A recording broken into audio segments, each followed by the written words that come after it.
Some of my friends call me a mermaid, but the truth is I just love swimming, especially underwater swimming. It's so much more fun than going up and down a pool.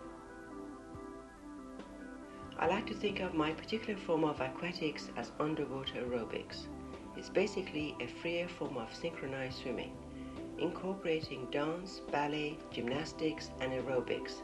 In fact, whatever you want to do. This form of swimming is for all ages, shapes and sizes.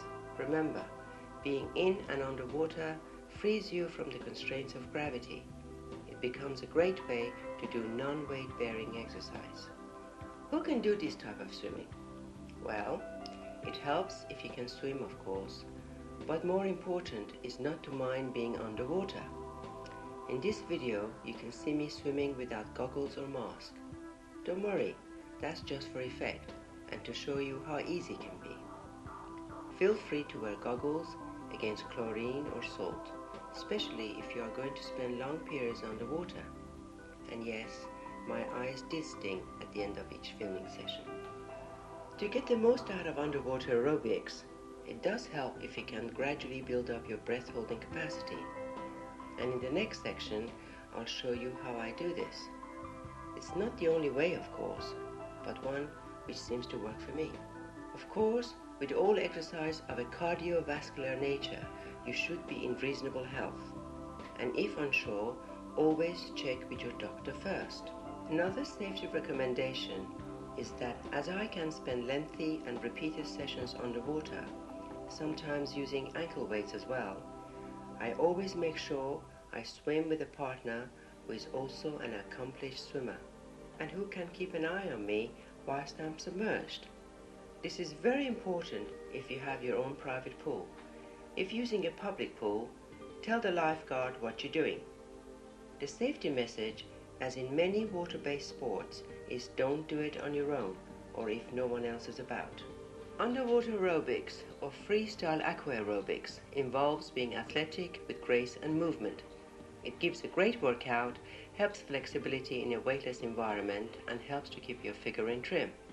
Remember, the effect of pressure when underwater keeps you more in place than when on dry land. If you take up this type of swimming, you'll be surprised how many admiring looks you'll get from other swimmers. You just have to be a reasonably competent swimmer and be relaxed and comfortable underwater, and the rest is fun.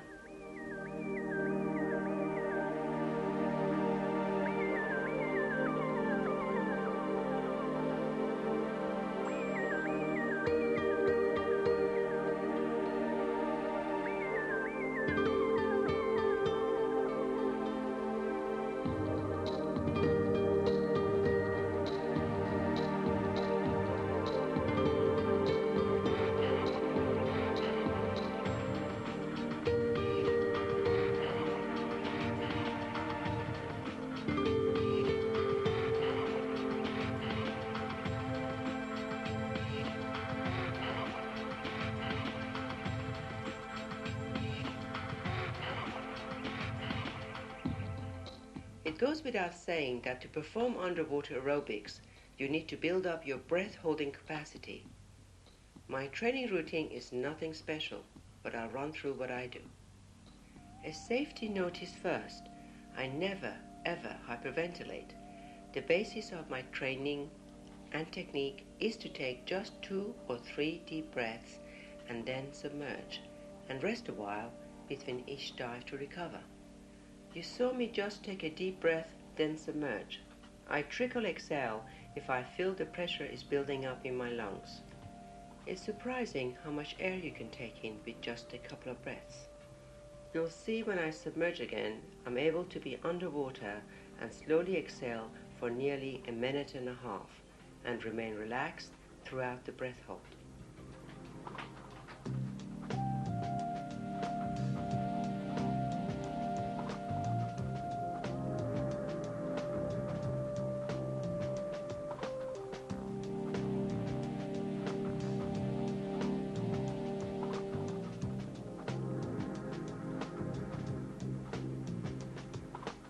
Why not join me in the breath holds and see how you do?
Let's practice our breath holds with an underwater swim.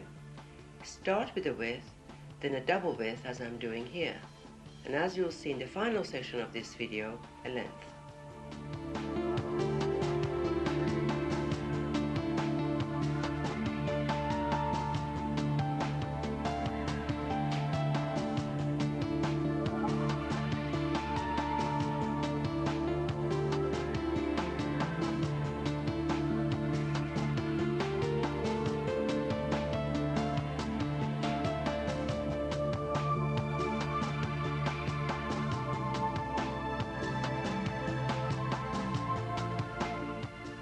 Now let's see how it looks underwater. A couple of good breaths and then submerge. Slowly exhale if you need to. Just remain relaxed. Build up your time slowly. Begin each swim session by doing 2 or 3 repeats of this exercise. When doing underwater swimming and figures, you'll use more air than when doing this static exercise, which will shorten your downtime. But it will help your confidence and general underwater endurance if you do this as a training exercise.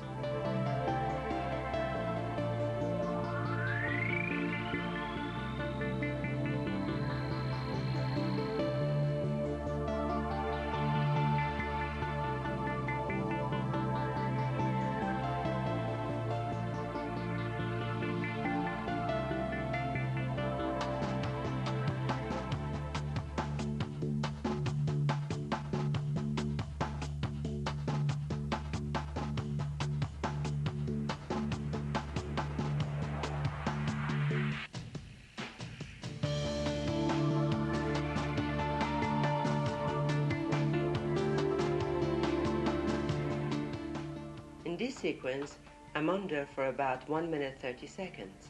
I could have stayed down longer, but frankly I got a bit bored just holding on to the ladder. It's all about being able to relax.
Well, we know we can hold our breath for a reasonable time, but with all that air in us, it makes us more buoyant and we can spend all our energy trying to stay submerged.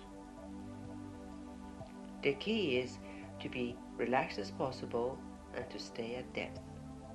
To stay at a reasonable depth, which is important when using figures or routines, I first dive as deep as possible. Then I use a gentle upward sculling movement with my hands.